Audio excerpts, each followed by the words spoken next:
Hello everyone and welcome back to the channel. So let me ask you a question. What type of fertilizer do you use? Do you use a all-in-one approach? Do you use specific elements and try and target dose specific sort of nutritional values? Do you use estimative index and completely overdose your tank? Do you use lean dosing? So what is your preferred method of fertilizing your tank? So they're all questions that I had and still have to this day, especially when I was a beginner. I'm kind of like now 4 years into the hobby. And to be honest, I'm maybe not much clearer on the whole sort of like fertilization routine and what it is that a tank actually needs. But with that said, I have 7 tanks and all of them are set up very, very differently from each other. And each of those tanks requires a special sort of dosing method. No 2 tanks are the same. And it's kind of not been until I've set this 90p up where I've kind of really been thrown into having to actually put some research into fertilizing and specifically going down the route of like spot dosing specific nutrients. Because long story short, when I set this tank up, it is only a couple of months old now. It's maybe like 5 months old. I think I set it up in November. And when it started, it was growing so well. It was like the best start that I'd ever had to a tank. And I got a little bit cocky and I was like, oh yeah, I obviously know what I'm doing. I'm like good at this now. And that's sort of like the biggest misstep you can take, isn't it? When you sort of like get ahead of yourself and you think you know more or you think you're better and then life comes and humbles you. And yeah, that happened with this aquarium, and all of a sudden there was a big outbreak of green string algae, and we will get into all that into the video. But yeah, the point of today's video is I'm going to be talking about my fertilization routine, what I do, what I've learned, and you may have very different opinions. You probably might even know more than me. It's probably very likely. So please leave anything in the comment section just for people to read, because the thing is, when I was sort of like looking at the Google and trying to figure out what it is that I even needed to do regarding sort of like developing a sort of very specific or, religious fertilization routine, what I would do the same thing every day or every week, like just to have this thing set in place where it's like, right, I know what I'm doing. I like went online, which is sometimes the worst thing. And don't get me wrong, there is loads of helpful forums out there. You've got the likes of UCAPS, you've got the 2 Hour Aquarius website, you've got Boost Plant, you've got all these places that have really, really helpful resources. But you've also got a lot of people who have different opinions. And before you know it, you go down this rabbit hole and you come out even more confused than what you were when you went in. And that kind of happened with me. So, and I was going off and reading all these, different types of things. And I'm not going to lie, it's actually quite like you can make this difficult for yourself, and you can get so into it and so deep down the rabbit hole that you actually probably need a science degree to figure this out. And that is like, yeah, I'm pretty awful at maths. I'm okay at science, to be fair, but yeah, it got too much. So this is sort of like how I've developed a routine specific to my tanks, but hopefully you guys might learn something. I always want to know what other people do. I want to sort of like, not compare it to what I do, but it's just like, it gives you an indication of either, yes, I'm on the right track, or no, I don't do that, but I might try it because I'm having, this problem. So yeah, this is not sort of canon. This is just me muddling through, spending stupid amounts of money on fertilizers, because I have a lot. What you see in front of you probably isn't even half of what is in the cupboard. Almost trying to find that one size fits all solution, or an all-in-one fertilizer, as it were. That's actually a good fertilizer, but yeah, we're going to get into all that. And I realise that this is just going to be me sort of like gibbering on. I'm going to try and make this as cohesive as I possibly can, and easy to follow, because I have a tendency to just like talk away on tangents. So if that sounds like something that you are interested in hearing, then please stick around as we dive into that in this video. Okay, so as mentioned, I have 7 tanks and all of them are set up very differently. So starting with this one, so this is my Aquascaping 90p. This is the most high-tech or high-energy tank that I actually run. So what I mean by that is it's got a very powerful light. It's got a Chihiros Vivid 2 light, which I don't run on full. It's probably almost wasted. This light goes up to like 150%, which kind of baffles me because I thought you couldn't really go above.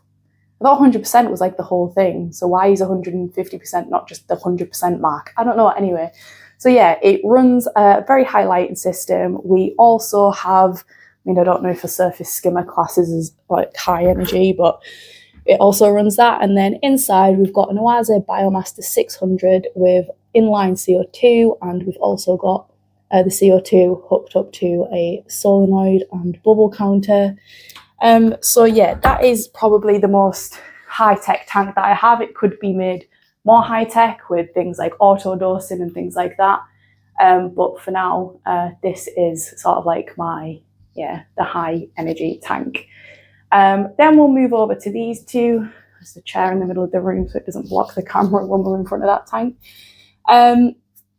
The backlight isn't on that one, so it looks a little bit dark, but these two actually run pretty much identical. So these are what I would class as like mid-tech tanks. So they have an ONF flat nano light, which is a really good light in my opinion. I absolutely love it, and it's kind of like small and like unintrusive.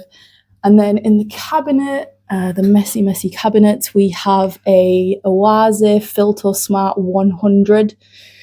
But these don't run CO2. So that's why I kind of say the mid-tech, because the filtration's actually good. The lighting's a good light.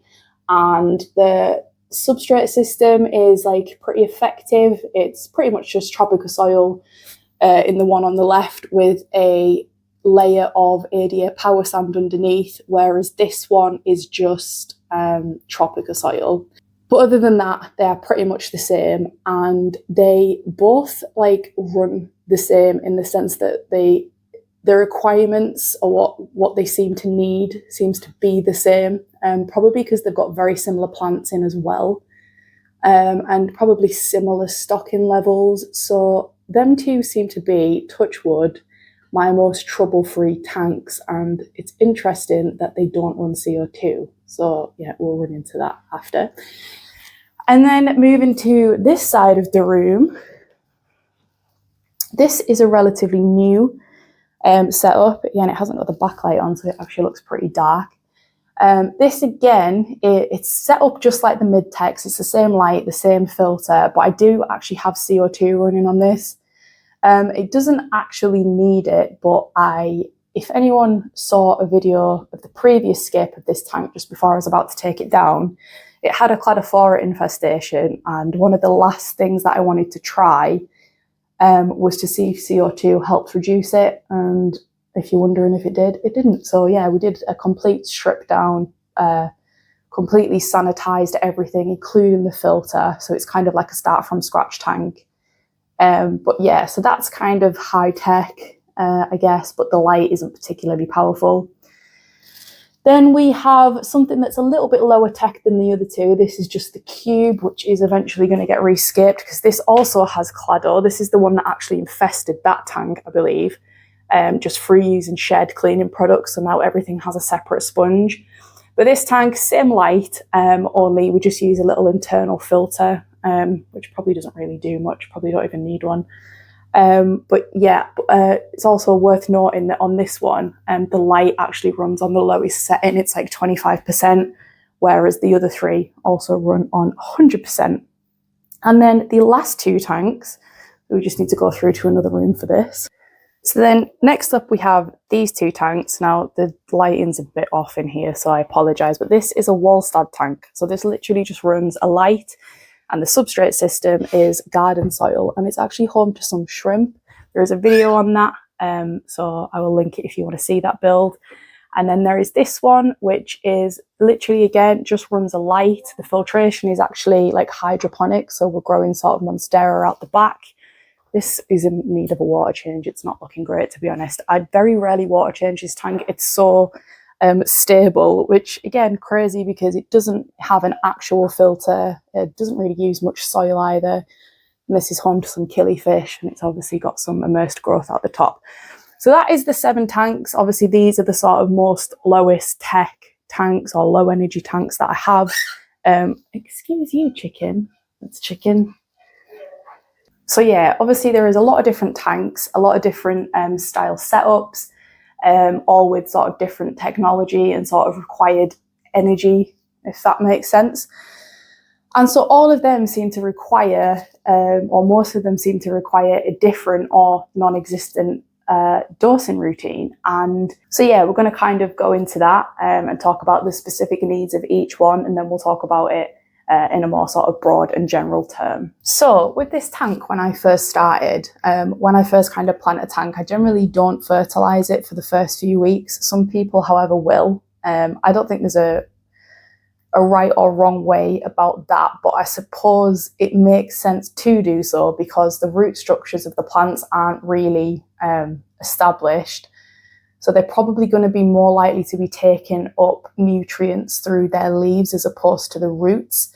But in that sort of first 2 weeks of setting up a tank, I really like to use Seachem's Flourish Advance. Now, this is a phytohormone which basically just encourages root growth, and it provides sort of like specific elements and minerals for that purpose. So there is phosphate, soluble potash, calcium, magnesium, and some other ingredients that aren't actually plant food, but I'm guessing they keep it stabilised or something.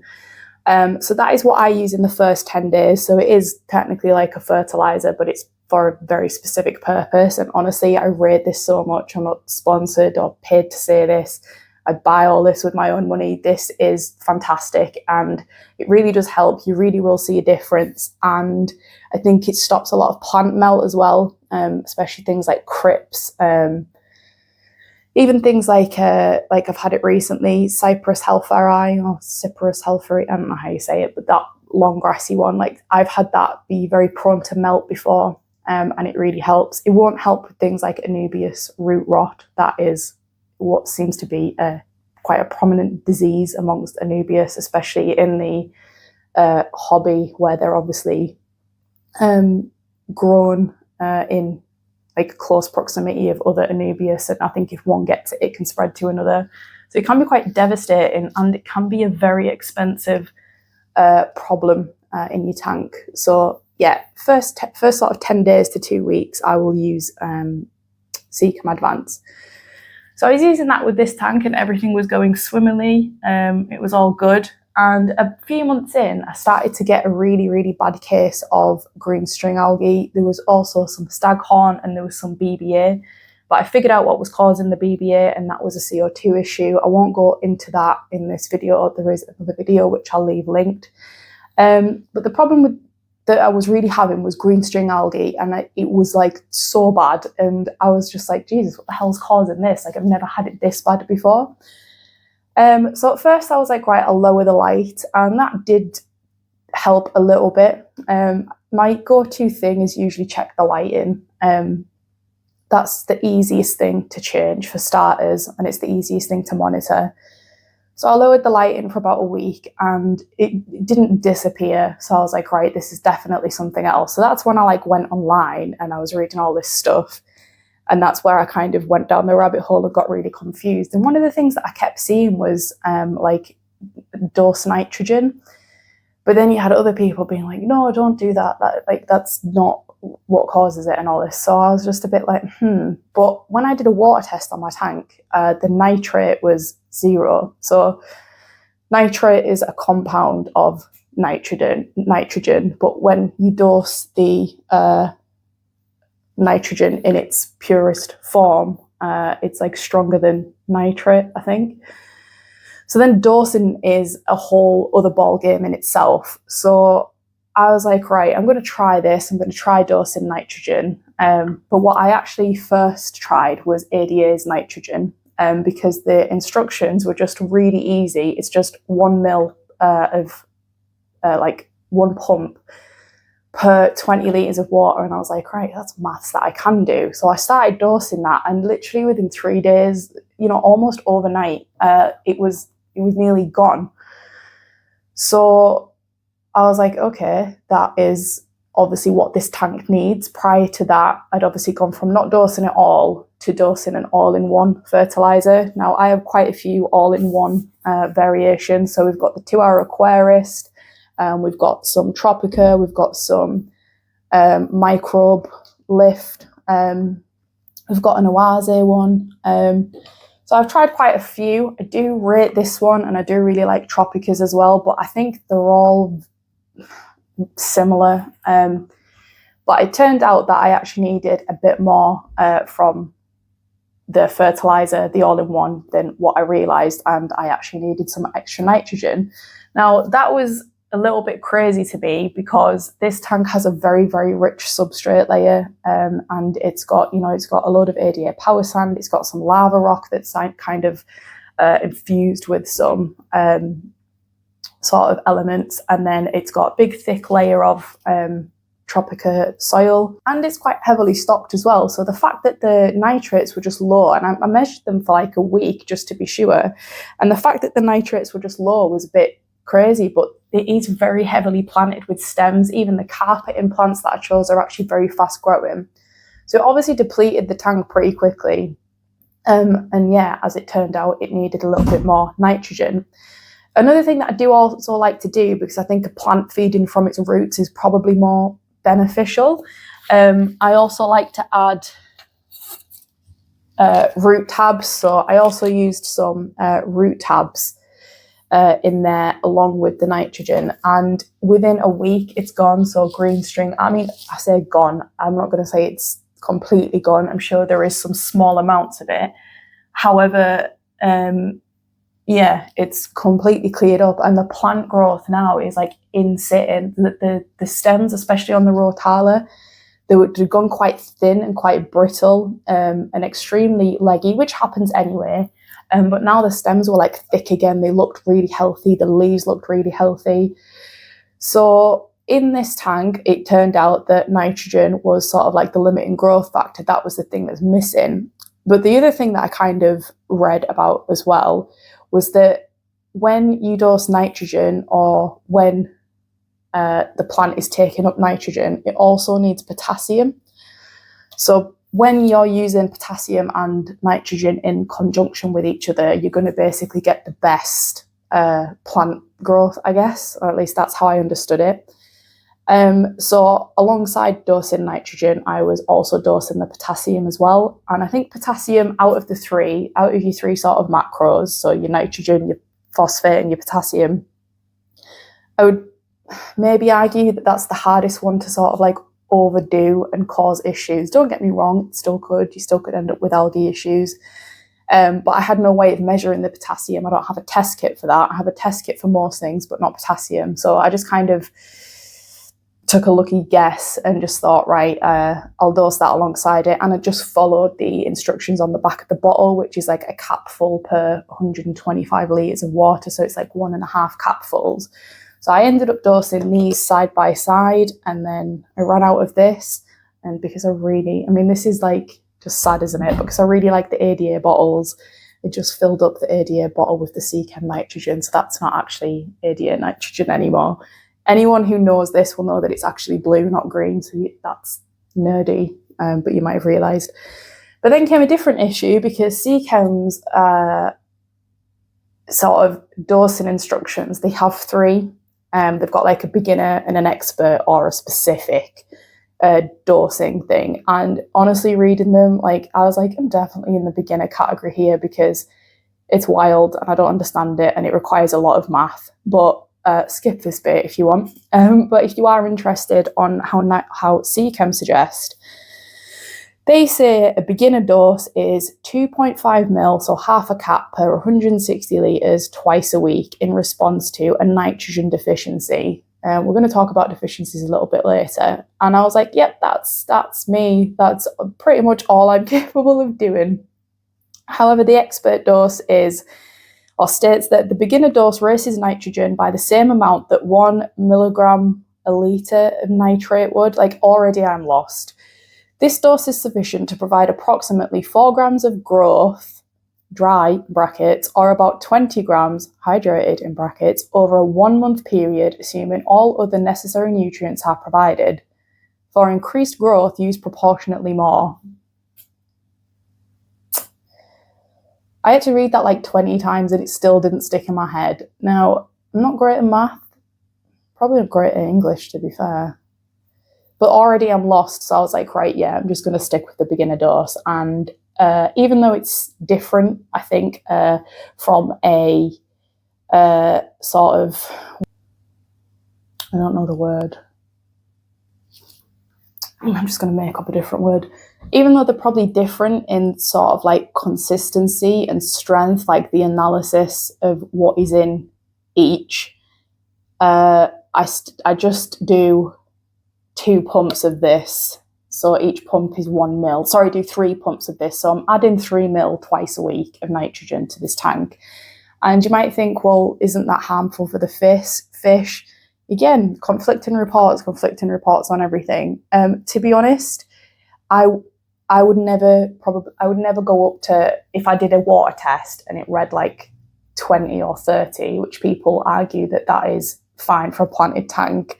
It probably wouldn't go that high. Like at the minute, like the nitrate doesn't register all that much, but it was obviously missing because the algae's gone. So that's kind of all I can speak to in regards to that.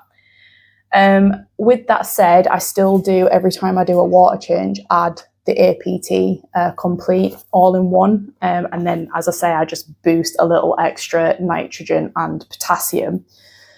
So I think it would be probably fair to say that the majority of the time, the nutrients that you're going to be deficient in is going to be nitrogen or potassium, and then maybe iron, and maybe possibly magnesium, at least in my experience. That's what I have found. So yeah, I dose an all-in-one, I add nitrogen, I add potassium, and I actually still do use advanced because it does contain magnesium and some level of phosphate and calcium, because depending on your water, it could be quite low in calcium. And that actually, every sort of nutrient is needed by a plant, and it provides the plant with, the ability to be able to do something while it's growing and photosynthesizing and whatever. So every nutrient is relevant, but obviously you've got nutrients that they need in really high doses and nutrients that they need in pretty low doses, like your trace elements and your micros. So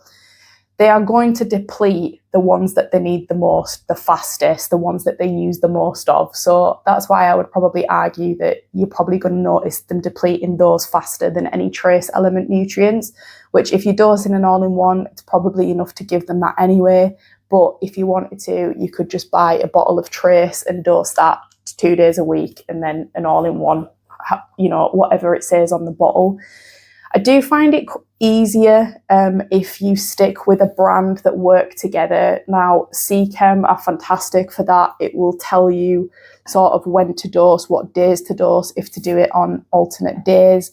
And that's why they probably are my favourite fertiliser. Again, not sponsored, not paid to say this or anything like that. This is just what I have found out over time. That is the thing that I use the most of, because I like how they're all designed to work with each other, and it's explained on the back, what days to dose and things like that. And if you go on the website, they've got a really comprehensive sort of breakdown of all of their products and how and when to use them. So for me, I do really like them, and now that I've kind of seen results and seen that it works, they are fantastic. I think ADAs are another one as well. Like, they're all designed to work with each other, and the dosing is pretty easy as well. Everything's just 1 pump per whatever, which for me is perfect. The only downside to them is they are expensive, so you get a little bit more for your money with Seachem. And for an all-in-one, like, I really rate the 2 Hour Aquarist, and I use Tropica as well. Like, I really rate that as well. It completely depends. For me, it's how easy it is and how affordable it is. So yeah, that is sort of like the fertilizer maintenance routine on this tank. It's a water change once a week, probably like 80%. then I do about 5 pumps of this, then I do 3 pumps of this, and then I do 5 pumps of potassium. Again, I've put Seachem in an ADA bottle. Sacrilege. But it just looks nice. I mean, you can't deny the ADA stuff looks nice, even if it is crazily priced. But yeah, I do have things like iron, which I've never endorsed it because I just did. I was like, maybe this will help, but I don't actually think I needed it. So yeah, anything else is probably a bit of a waste of money for me personally. So the go-to, the ones that I think I need on hand all the time, as I said, nitrogen, potassium, and I use the Flourish, that's trace, and I use the Flourish Advanced because it's kind of got a few of the trace elements in and a little bit of phosphate. So in regards to sort of the NPK, the nitrogen, phosphate, and potassium, you could go down the route of like specific ratio dosing, and for something like that, I would recommend reading Tom Barr's work, but you're probably going to need a degree because it's deep. And again, I have seen so many different numbers. I've seen sort of like 421 NPK, which didn't make a lot of sense to me because I would assume that you would need more potassium than that.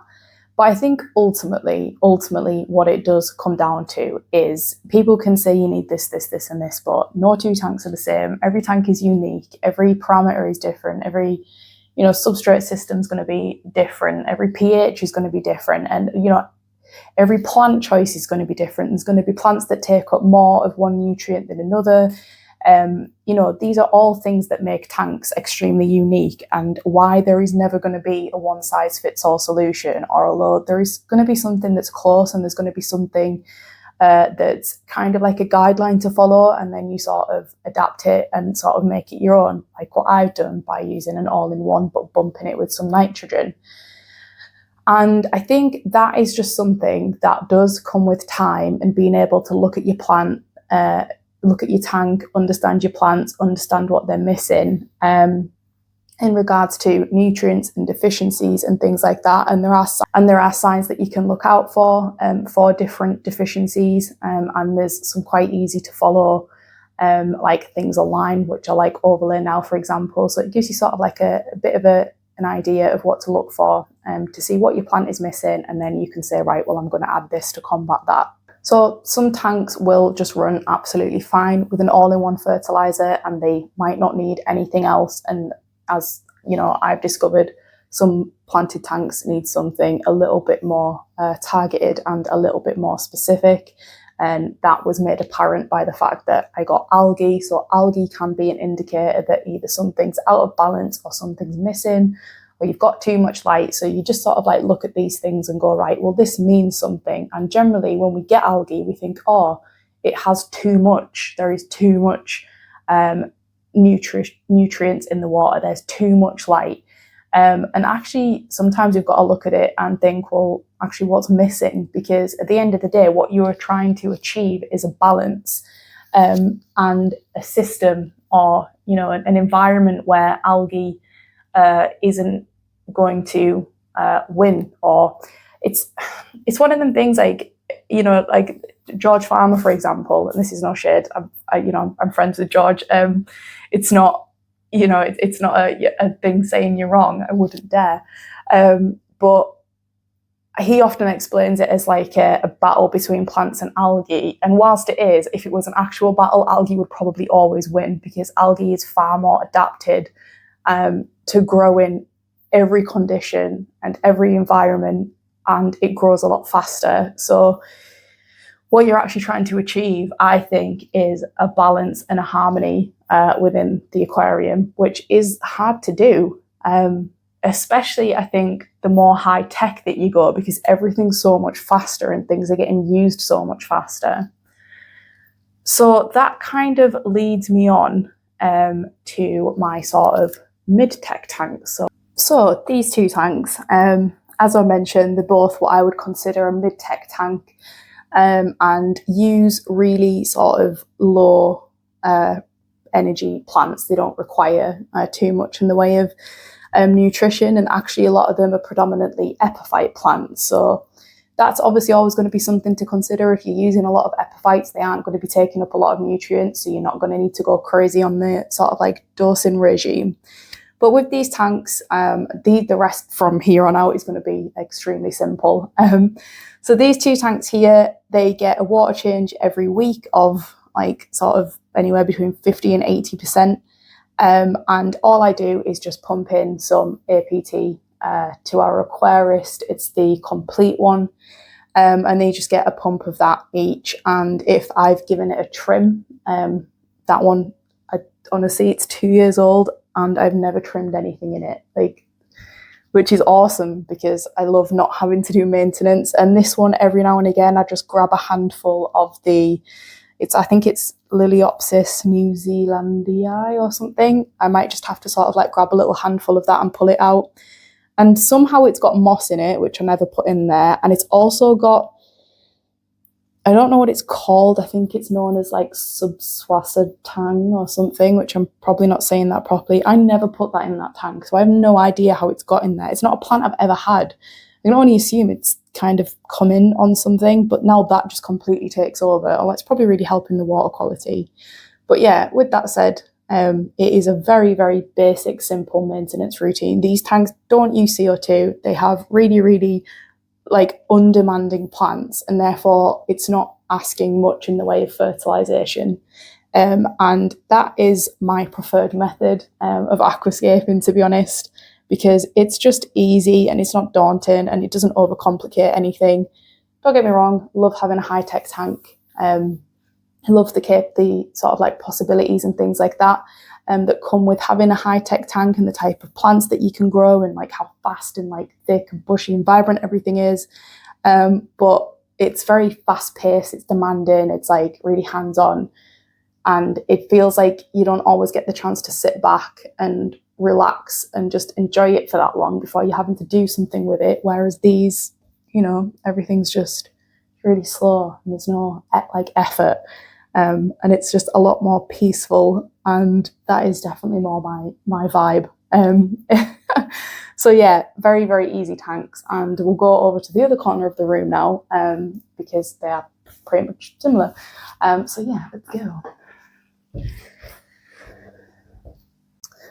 Okay, so with these 2 tanks, this one is, I will start with this one. As I said, this one's running CO2.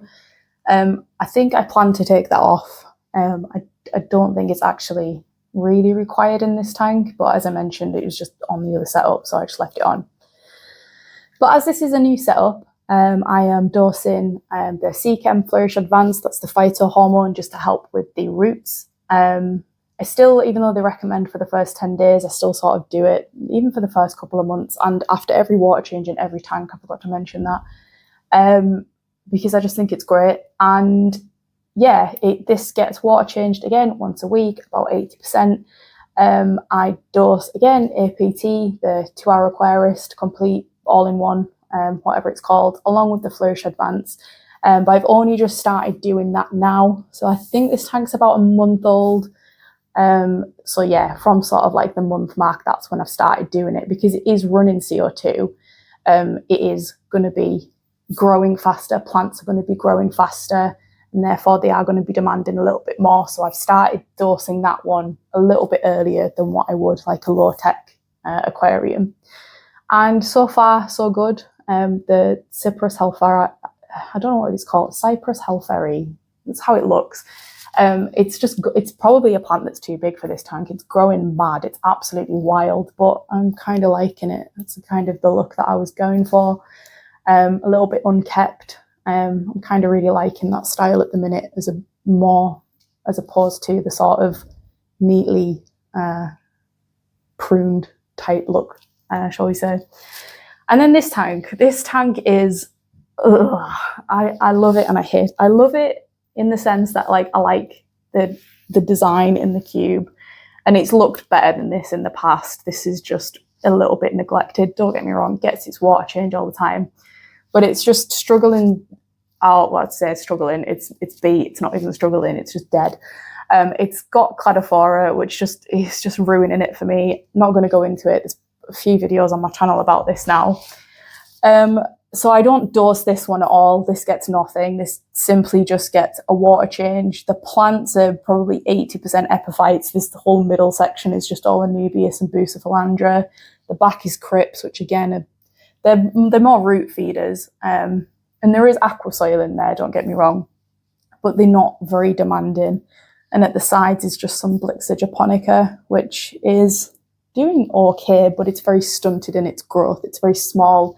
The leaves are very thin, and they don't look as healthy as, say, the ones in that tank. And that will be just because there's no light. There's a very low light because that's running on the lowest setting. There's no CO2, and the nutrients are in very limited supply. So they are limited by that fact. And yeah, it's going to come down. I'm going to do something else because, yeah, it's just not giving me any joy anymore. And yeah, just like, don't get me wrong, the fish get looked after. But the reason that I have just been put off taking it down is because the fish in there are celestial. I love that, celestial pearl danios, or galaxy rasboras. Either way, the name is cool. It's like the nicest name for a fish. And I find them quite a sensitive species. So just, it puts me off taking it down and like redoing it and like stressing them out. Because I've got a group in there that I've had for quite a while, which is like the longest I've ever managed to keep them. So that kind of like puts me off a little bit. But yeah, it's just, yeah, they need a new home. So that's what I'm going to do. So stick around to see that. It's probably going to be next month when I do it. So yeah, that one pretty much gets nothing other than a water change. So that kind of comes into like the question of, like, as an example, like not these ones, let's not use these as an example, the ones, the previous ones that I've just shown you, their nitrates read 0, and I don't dose any either. So why in a low-tech setup with 0 nitrates is there no green string algae? And why in a high-tech setup with 0 nitrates did I get loads of green string algae?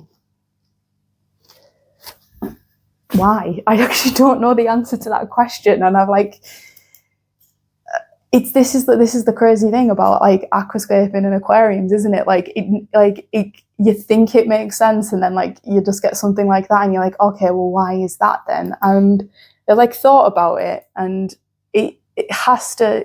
You can't. It's not a direct one-on-one comparison. We're not doing apples for apples here, are we? Because it's very different. There's different plants, for starters, so there's automatically there is now different demands for different nutrients.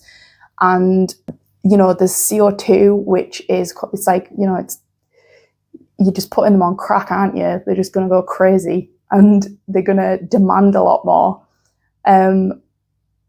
and so things are going to become like limiting growth factors very, very quickly in a high-tech tank. And they're obviously adapted to a very certain way of surviving, because they're getting so much good stuff, and they will grow according to what they're getting. And because things are being used so quickly, things are going to get depleted in different ratios. And I feel like a high-tech tank is probably more unstable, because things are changing so quickly. Whereas I think in a low-tech tank, it kind of plateaus out and remains a little bit more consistent. Things aren't as crazy. Things aren't growing as fast. You know, there's no CO2, which is, you know, like driving things wild and making them be like, I need nitrogen, I need potassium, I need this. Like, it's like, as I mentioned, it's just so chill. Everyone's just like, yeah, we'll just see what happens. The plants are just in there like stoned. Like, I don't know how else to put it. They're just like, yeah, man, it's cool. We'll just get what we get. They're just like little hippies.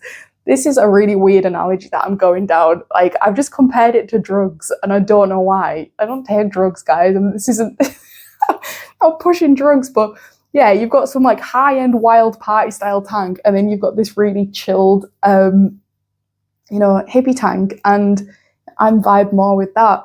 So, and I think, so after my weird tangent that I've just gone on, I'm not very good at analogies, as you can see. I think that's probably why that is, because you've got one that's a bit more unstable, a bit more unhinged, a bit more demanding, you know, like an awful wife or husband, And then you've just got the really chilled back one that just takes what it gets.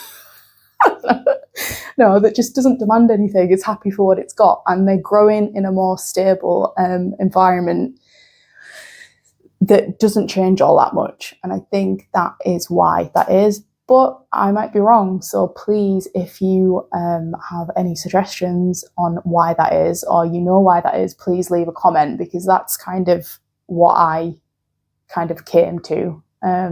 So with all that said, you might think, well, why don't I just do EI dosing or estimative index or overdosing?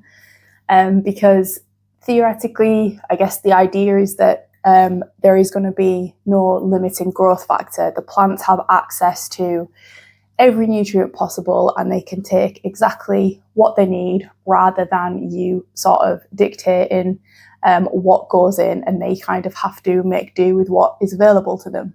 So that is a method that I've tried on a previous tank, and it works.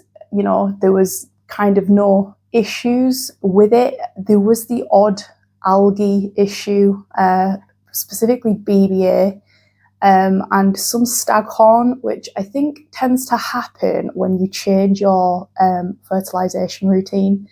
And I think it's because the plants kind of undergo almost like a cellular change when you do that, when you give them more or less than what they're used to, because they're having to adapt to the new environment. But other than that, it was a pretty good method.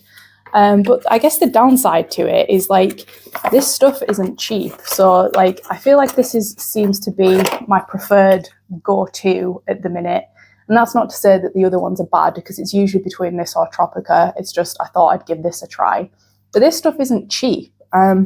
This is $18.99 for 300 ml, and dosage-wise, as I mentioned, I dose according to the bottle for the most part. So dosage-wise, just for like a regular dose, is 3 ml per 100 litres daily. So I would be dosing 6 ml of this a day. And that's just, and you're going to burn through that like pretty quickly. What is the maths on that? If you use 6 ml a day in this 300 ml, like it's going to be gone in like what, a month? Someone please do the math for me. I don't know what it is, but it's going to be gone in just probably a little over a month. And £19 a month on just fertiliser, which is kind of going to waste anyway, because your plants aren't actually going to use it all. You're purposely dosing in excess, so there's going to be so much left over. As some brands do a specific EI dosing fertiliser, like the 2 Hour Aquarius do. Some brands don't, so you're just gonna be overdosing what they say. So from like a financial point of view, it's kind of a waste. It's also like, you know, from an environmental point of view, it's cardboard packaging, it's a plastic bottle, and you have to do those water changes, those big water changes. And yes, I do water changes every week on these tanks. With that said, I could probably get away with not on some of them.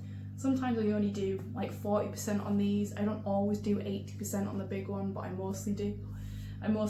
But like in summer, all the water goes to the garden to feed the plants, to allow them to grow, which in turn obviously helps all the wildlife and things like that. So it's rich talking about sustainability as an aquascaper, especially when, you know, we know that there's a lot of water that goes to waste. We know how much plastic is involved in things. So it's not always, you know, that eco-friendly. That is something that we have to admit. So we have to really try to make sure that where we can be sustainable, that we can, and that is something that I think about a lot. So that's why I'm not a huge fan of EI dosing. With that said, I have done it before, it worked, I've got nothing against it, and I'm not knocking anybody who does do it. That might be the only way you can get your tank to, you know, work and look nice and grow. And at the end of the day, you spend a lot of money in this hobby, you want that from it. So it's certainly not a knock, and if it's something that I had to resort back to doing, you know, I would do it, but I try not to, just because it's an expensive way of doing things and it's quite a wasteful way of doing things. I guess you've kind of got three, I mean there's probably more, but you've kind of got your 3 dosing fertilisation methods. You've got lean, you've got estimative index, you've got like specific, which is where you're dosing each individual nutrient, like fertilizer, or you've kind of got non-existent dosing, so maybe you've actually got like 4, but there is still going to be things going on in the tank that are providing nutrients, but there's a sort of hands-off approach to it. So yeah, I guess for me, I'm somewhere between a little bit specified and then sort of like the lean dosing method, and my kind of preferred one for the majority of the tanks is an all-in-one approach, like an all-in-one fertilizer. But as mentioned with the big one, I do add a couple of things additionally just to bump those numbers. Thank you for watching, I really appreciate it. Leave a comment because I'd really love to know your thoughts on this. You know, we've all kind of got different approaches and different opinions on this, but it's still really interesting to read, so please leave a comment. There is going to be a build video coming up for that tank eventually. I'm going on holiday soon, so I don't like to do it beforehand because yeah, you need all eyes on it at the beginning and I just don't want to leave it. So if you stick around, if you subscribe, that will be coming up on the channel soon. But yeah, thank you so much for watching, really appreciate it, and I will see you on the next one. Bye.